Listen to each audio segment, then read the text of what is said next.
Reddit pregunta: ¿qué cosa la gente idealiza porque en realidad nunca lo ha hecho? Tener un negocio pequeño es algo que mucha gente idealiza. Se imaginan libertad, pasión y ser dueños de su tiempo, pero no suelen pensar en el estrés constante ni la preocupación que eso implica día tras día. Una vez, alguien con quien trabajaba me dijo que quería empezar su propio negocio porque estaba cansado del papeleo y la administración. La verdad, no supe qué responderle en ese momento. Cuando tienes tu propio negocio, ese tipo de tareas no desaparecen. De hecho, muchas veces se multiplican. Hay una frase que lo resume bastante bien. Cuando tienes un negocio, trabajas mediodía, pero eliges que 12 horas del día son esas. Y claro, muchos dicen, quiero ser mi propio jefe. Pero en realidad, sigues teniendo jefes. La diferencia es que ya no es solo uno, sino tantos como clientes tengas. Y cada uno espera ser tratado como si fuera el único. Además, el trabajo nunca se termina del todo. Simplemente eliges un momento para parar y continuar al día siguiente. Uno de mis programas favoritos, Bar Rescue, muestra muy bien esta realidad. Muchos de los dueños de bares que aparecen ahí están bajo una presión enorme, con deudas, problemas familiares y en algunos casos cayendo en hábitos poco saludables por el estrés.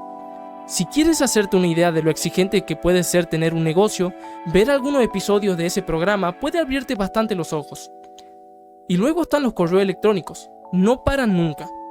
Nunca te desconecta del todo. Tener un negocio propio a veces se siente como estar en una relación complicada. E incluso en momentos en los que deberías estar relajado, sigues pendiente. Puedes estar en la cima de una montaña, en medio de una caminata tranquila, y aún así responderle a un cliente. También está el peso de la responsabilidad. Saber que otra persona depende de tu negocio para vivir, sus sueldos, su comida, su hogar, puede ser muy estresante, especialmente en tiempos económicos difíciles. Y muchas veces no hay una red de seguridad que te respalde. Mi papá tenía un pequeño negocio y recuerdo lo mucho que le preocupaba poder darnos lo básico, comida y un techo. Mientras yo trabajaba jornada de 8 horas, él dedicaba entre 12 y 18 horas diarias y aún así a veces no alcanzaba. Definitivamente necesitas una alta tolerancia al riesgo. También puede ayudar a tener una gran capacidad de concentración, especialmente si tiendes a enfocarte intensamente en lo que haces. Dicho esto, llevo ya 10 años con mi propio negocio. Hoy tenemos un equipo pequeño y la vida es bastante estable. He logrado darle a mi esposa y a mí una vida de clase media cómoda. Trabajo con mi propio horario, 4 días a la semana. Empiezo al mediodía y termino a la tarde, pero eso no me permite hacer ejercicio y pasear a los perros por la mañana. Así que sí, para algunas personas, no para todas y tal vez ni siquiera para la mayoría, tener un negocio propio puede ser un camino muy bueno para tener una vida estable y satisfactoria. Trabajo en una panadería chiquita, pero chiquita, que los dos dueños están ahí todos los días, chambeando con nosotros los empleados y quedándose mucho más tarde que nosotros para asegurar que su negocio funcione.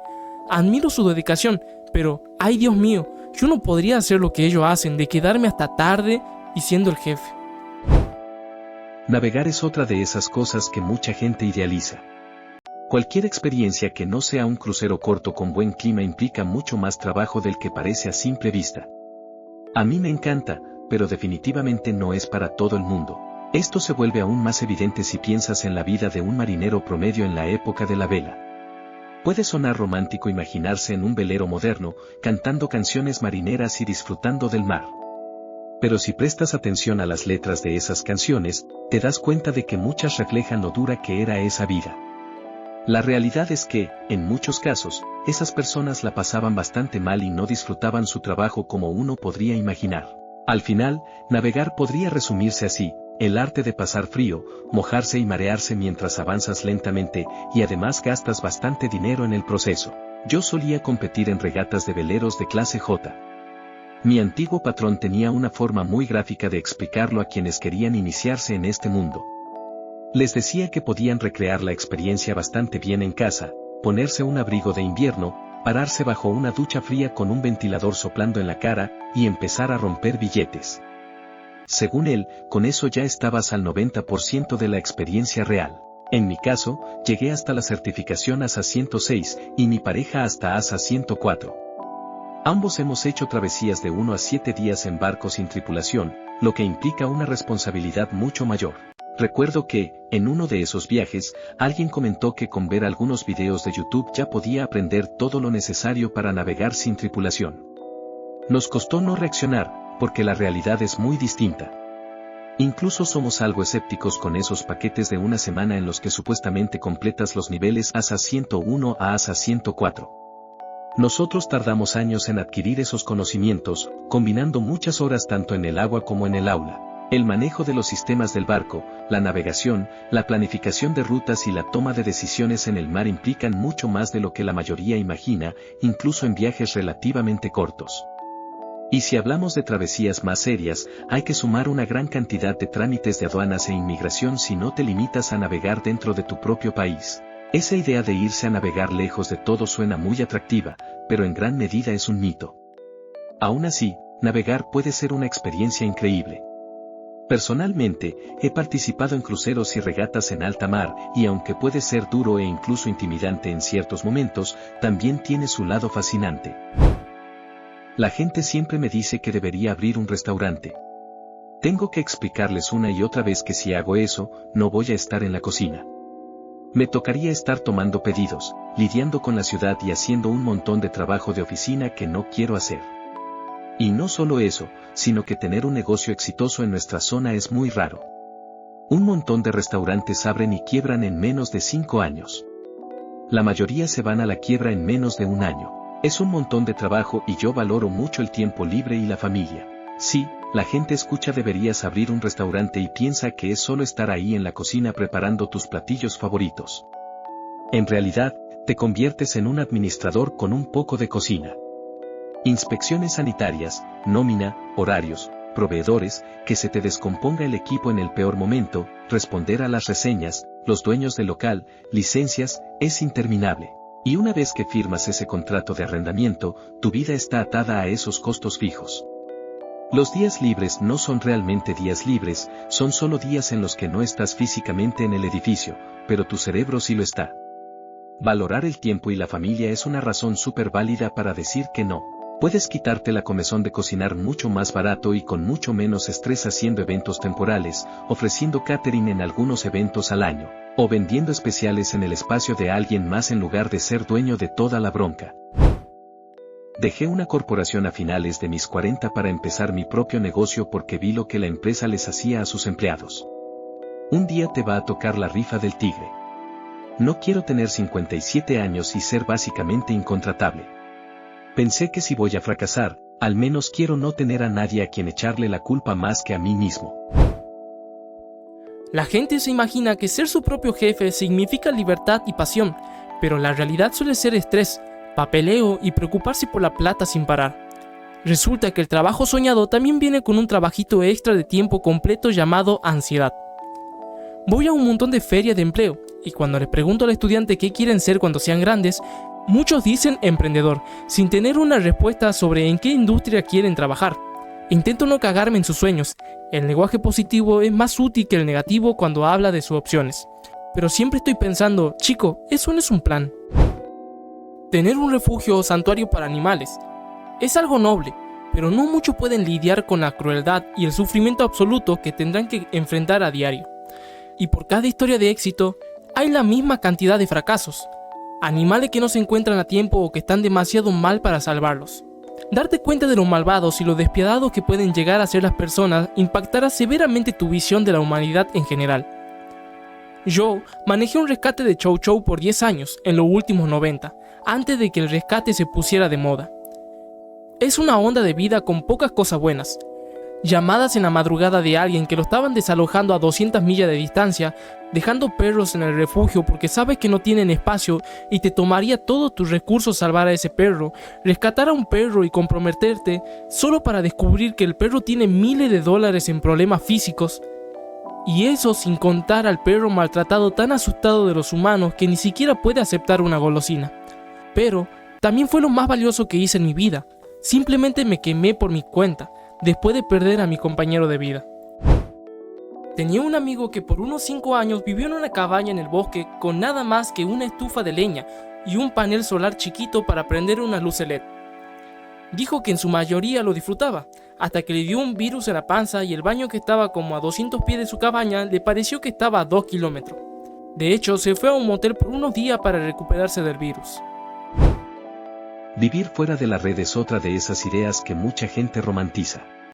Me criaron unos padres bastante alternativos, y cada vez que algún amigo me dice que sueña con salirse del sistema, no puedo evitar pensar, no quieres eso de verdad. Yo pasé gran parte de mi vida viviendo así.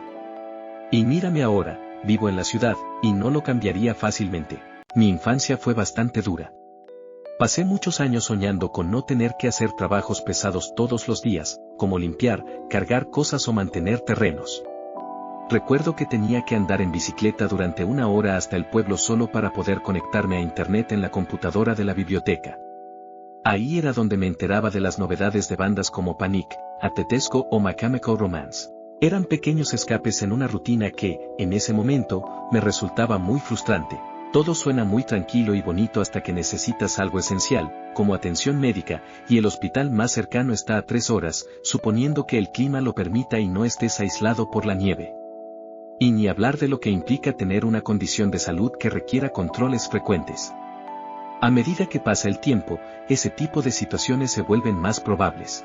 La realidad es que las comodidades básicas de la civilización no están ahí por casualidad. Son necesarias. A menos que estés dispuesto a asumir riesgos serios, incluso con enfermedades tratables, vivir completamente aislado puede volverse muy complicado. Cuando tienes 30 años, muchas veces no piensas en estas cosas. Pero con el paso del tiempo, la perspectiva cambia y empiezas a darte cuenta de lo importante que es tener acceso a ciertos servicios y facilidades. Creo que cuando la mayoría de la gente dice que quiere vivir fuera de la red, en realidad se imagina algo distinto, vivir en el campo, rodeado de naturaleza, pero con todas las comodidades de un hogar moderno. Y eso sí es posible. Hay muchas propiedades rurales con electricidad, agua y servicios básicos, pero eso no es realmente vivir fuera de la red. Es otra cosa, mucho más cómoda y realista. Soy voluntario en un refugio para gatos. Sí, hay gente cruel y solo deseas que el karma los alcance pronto. Pero también conocí a las personas más amables y generosas del mundo. ¿Necesitamos algo? Solo le preguntamos a nuestros seguidores y siempre hay alguien que ayuda. Comida para nuestros gatos, arena, detergente para la ropa, bolsas de basura. ¿Necesitamos un hogar temporal para nuestros gatos? Siempre hay alguien que se ofrece como voluntario. Una señora mayor muy amable nos compra café molido para tener combustible para nuestros largos días. Ver a la gente adoptar a su nuevo gato se siente tan bien que casi olvidas por lo que algunos de ellos pasaron. Nos especializamos en gatos ferales y ver a un gato descubrir lo bien que se siente el amor es increíble. Soy voluntario en un centro de rehabilitación de fauna silvestre y al principio me sorprendió la cantidad de cabrones con los que lidiamos. Ha pasado un montón de veces, alguien encuentra un animal herido y nos llama, y no podemos ir a recogerlo de inmediato, porque somos 100% voluntarios y nos financiamos con donaciones. Y se enojan y nos dicen que odiamos a todos los animales y que somos gente terrible. Afortunadamente, hay mucha más gente que es amable, servicial y dona. No se olviden de los que se aferran a uno que está bien jodido por días, sin siquiera intentar buscar ayuda como respaldo para sus propios planes, tratando de ayudarlo metiéndole un biberón en la boca y apretando, abrazándolo y tocándolo constantemente para que nunca duerma. Y luego solo piden ayuda frenéticamente cuando dicha criatura empieza a decaer rápidamente aún más, obligándote a dejar todo y potencialmente retrasar la atención de otros. Y luego exigen groseramente actualizaciones cada media hora con fotos las 24 horas mientras intentas hacer un tratamiento de emergencia para salvar a dicho animal, posiblemente incluso para revertir el tratamiento que proporcionaron que empeoró las cosas. Y luego, o se ponen hostiles cuando no das actualizaciones tan seguido como quieren, una vez al día no es suficiente. Se ponen hostiles y dicen que somos malas personas porque el animal murió bajo nuestro cuidado 1 hora después de recibirlo porque retrasaron en llevarlo a la ayuda adecuada. O exigen que quieren que el animal salvaje regrese porque lo quieren como mascota. Suspiro, yo lo veo así, al menos es una oportunidad para educar con mejores prácticas para que estén más informados en el futuro, cuando realmente tienen buenas intenciones son receptivos y quieren aprender más en el futuro. Y otra oportunidad que presenta es una forma de practicar la comunicación de las expectativas personales y mantenerse firme. Por ejemplo, no, desafortunadamente no proporciono actualizaciones las 24 horas para las admisiones por las razones que sean. Sin embargo, con gusto proporcionaré una cuando haya mejoras /recuperación si lo desea. Posiblemente una diaria si no estoy tan ocupado, ya que esto me permite dedicar mejor mi tiempo disponible a los que están bajo mi cuidado para que reciban la mayor ayuda posible. Estoy 100% de acuerdo, afortunadamente hay muchos más que son realmente amables, compasivos y comprensivos y hacen todo lo posible para ayudar de la mejor manera para el animal. Caray, esas pocas personas que son difíciles realmente lo hacen difícil en el momento, pero sin duda alguna, los pros de tener un impacto positivo en las criaturas, el medio ambiente o las personas y el tiempo dedicado a hacerlo siempre superarán cualquier mala experiencia. Yo vivía en una granja. Si te vas a ir a la hora de dar de comer, tienes que pagarle a alguien que les dé de comer a tus animales. Y si vives en una granja lechera, estás bien amarrado. La vida en la granja es un trabajo durísimo por poca plata, y siempre es una apuesta si vas a ganar algo de lana. Tener un pájaro, especialmente un loro o una cacatúa. Tengo un Carolina y me encanta, pero son muy demandantes. Mi fin de semana se reduce a un día a la semana porque el sábado es solo para él. Necesitan socializar, necesitan interacción para prosperar, necesitan volar, necesitan escuchar a otros pájaros. En serio, me pregunto cómo les va a los pájaros australianos en otros países sin escuchar nunca un loro o una cacatúa o una urraca. Y encima de eso, viven un chingo de tiempo. Mi Carolina vivirá probablemente unos 25 años, muchas cacatúas viven 50 años. Algunas viven 80. Y ni me hagan hablar de las cacatúas. Mastican cosas, destrozan madera, gritan a 120 decibelios, etc. Los pájaros son mi mundo y mi vida. Pero a mucha gente le gusta la idea de tener un pájaro que se pueda sentar en su hombro, y todo sin darse cuenta del trabajo que implica mantenerlos. Y desafortunadamente, así es como terminan con cacatúas con la inteligencia de un humano de 5 años atrapada en una jaula con las alas cortadas. Cuando trabajaba en la industria de las mascotas, cada vez que alguien estaba interesado en tener un pájaro, siempre les advertía que un pájaro no es una mascota, es todo un estilo de vida. Es como tener un niño chiquito que vive 50 años con un montón de formas de matarlo accidentalmente. Definitivamente un mocoso nunca madura. Y la cosa es que los aves necesitan cosas nuevas, tienen una memoria excelente.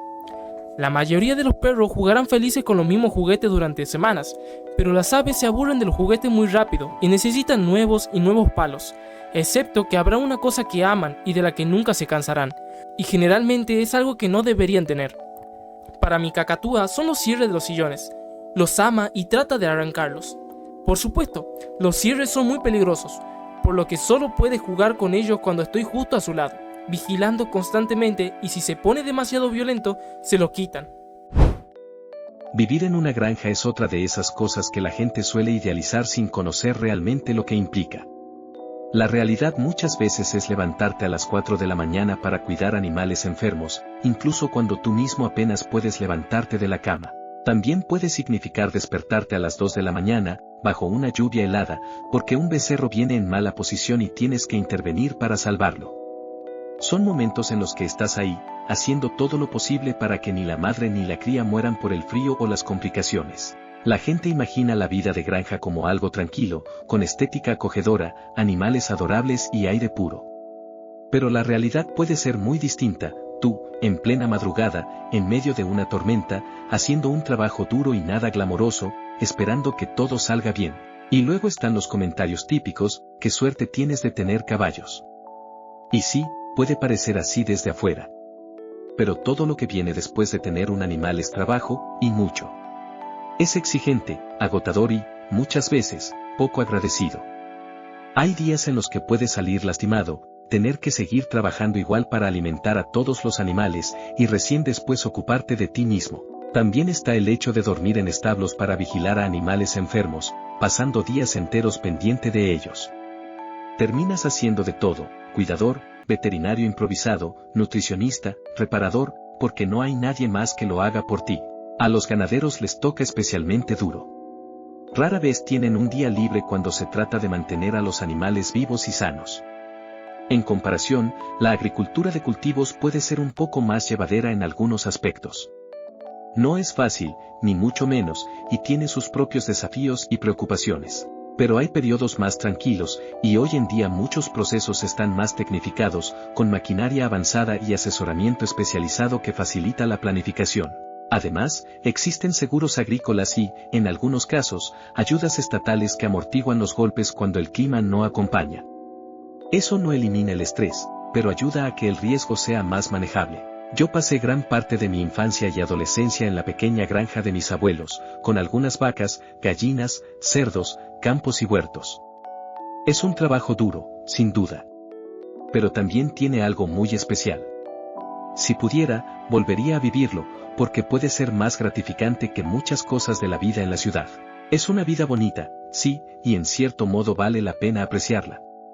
Pero no es como en las películas. Y algo que mucha gente no considera, irse de vacaciones, aunque sea un solo día, es casi imposible si no tienes a alguien de confianza que se haga cargo de todo. Me casé con una familia donde todos sacan la licencia de capitán y luego se van a hacer charters sin protección por semanas en las Islas Vírgenes Británicas. Estaba súper emocionado por una aventura caribeña. Me desperté la primera noche con calambres en ambos antebrazos. Llevé a mi esposo a sus primeras vacaciones de tirarse en la playa hace unos años y era como un niño victoriano probando Doritos. Ahora distinguimos entre navegar y vacaciones, jajaja. Mi tía tenía un guacamayo azul y oro, y ese pájaro era como su hijo. Cuando ella murió, el bicho gritó mamá por semanas. Fue horrible. Absolutamente desgarrador. Si su esposo manejaba su carro, el pájaro se volvía loco pensando que su mamá había vuelto a casa, solo para darse cuenta de que no. Esos pájaros suelen vivir más que sus dueños, y es una mierda que sea tan doloroso presenciar eso. Por suerte, el pájaro todavía tiene a mi tío y a otros familiares para que lo cuiden. Tengo mucha experiencia con esto. La experiencia off-grid de verdad es una mierda, pero puedes tener un estilo de vida híbrido que al menos elimina, bla bla bla, etc. Lo que buscas es un punto medio. Es bueno estar solo en el monte, pero también es bueno entrar a una tienda y comprar un café a las 4 de la mañana, por el amor de Dios. La academia y la escuela de posgrado. Mucha gente entra pensando que es libertad intelectual y descubrir nuevas ideas, y algo de eso hay. Pero la mayor parte es escribir solicitudes de becas, navegar por la política del departamento, hacer el mismo análisis 12 veces porque un revisor te lo pidió y pasar años en un trabajo que podría tener 4 citas. El romance se evapora bastante rápido una vez que te das cuenta de cuánto del trabajo es supervivencia institucional, no pensar. Y mucho del trabajo es aislante y solitario, especialmente en humanidades.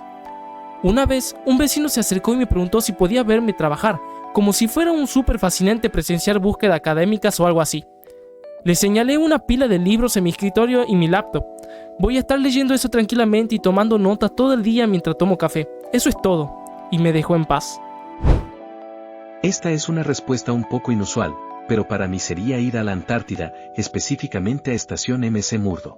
He pasado 9 temporadas de campo trabajando en el hielo como parte de distintos proyectos de investigación. En cada despliegue, primero pasaba por McMurdo antes de dirigirme al campo profundo. Allí conocí a muchísima gente joven, y casi todos tenían historias muy parecidas, habían pospuesto, o incluso abandonado, sus estudios universitarios, o dejado trabajos estables, por la oportunidad de vivir y trabajar en la Antártida.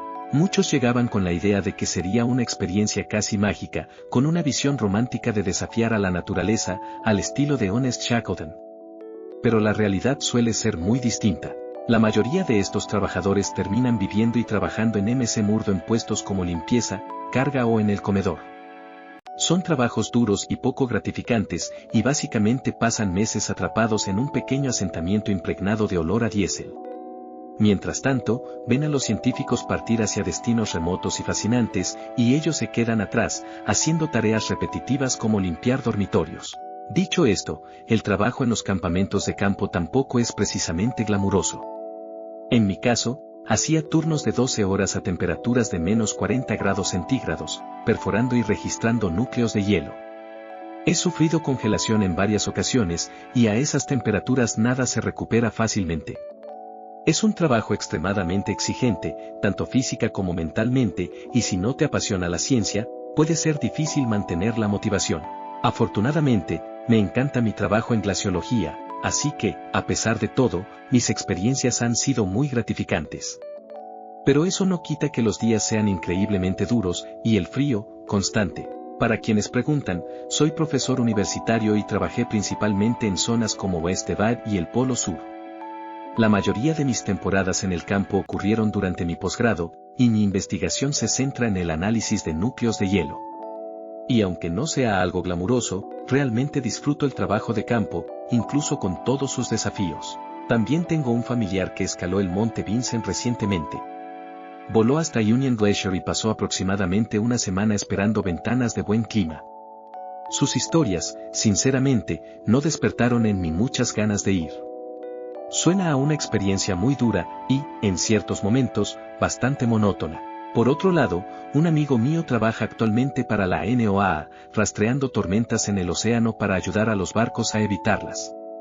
Como parte de su experiencia, pasó un invierno completo en la Antártida dentro de un equipo de monitoreo climático. Los videos que nos enviaba eran impresionantes, pero también dejaban claro lo extrema que es esa vida. Después de todo, películas como The Thing hacen que un invierno en la Antártida parezca inquietante, pero la realidad, aunque menos fantástica, puede ser igual de desafiante. A veces, incluso parece que el verdadero reto no es un monstruo, sino el entorno mismo. La vida de las pandillas es algo que mucha gente idealiza sin conocer realmente lo que implica. Por suerte, nunca llegué a meterme en una, pero de chico tenía un grupo grande de amigos. A día de hoy todavía mantenemos el contacto y ya dejamos atrás esa etapa.